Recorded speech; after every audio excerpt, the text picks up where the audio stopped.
সিলেটের জকিগঞ্জ সীমান্ত দিয়ে বাংলাদেশের অভ্যন্তরে বিএসএফ এর একটি দল প্রবেশ করে কিছু সবজি ক্ষেত ও স্থাপনা ভাঙার অভিযোগ পাওয়া গেছে।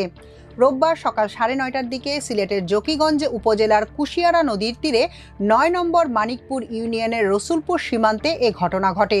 স্থানীয়রা অভিযোগ করেন, ভারতের বিএসএফ সদস্যরা সীমান্ত অতিক্রম করে বাংলাদেশের কৃষি জমিতে প্রবেশ করে স্থানীয়দের সবজি চাষের জায়গায় থাকা বাঁশ, বেড়া, কোঠা ও কিছু স্থাপনা ভেঙে ফেলে।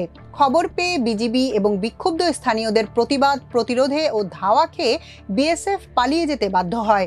রসুলপুর গ্রামের হাশেম আলী জানান, ভারতীয়দের প্রবেশের খবরে গ্রামবাসীরা ছুটে আসে।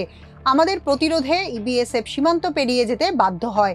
আমরা এখন সতর্ক অবস্থায় রয়েছি। জকিগঞ্জ ব্যাটালিয়নের অধিনায়ক লেফটেন্যান্ট কর্নেল মোহাম্মদ জুবায়ের আনোয়ার জানান, বাংলাদেশের অভ্যন্তরে প্রবেশের ঘটনায় তাৎক্ষণিকভাবে প্রতিবাদ জানিয়েছে তারা। ভবিষ্যতে যেন এমন ঘটনা পুনরায় না ঘটে সে বিষয়ে বিএসএফকে কঠোর সতর্কবার্তা দেওয়া হয়েছে বিজিবির পক্ষ থেকে। বিষয়টি নিয়ে পতাকা বৈঠক হয়েছে।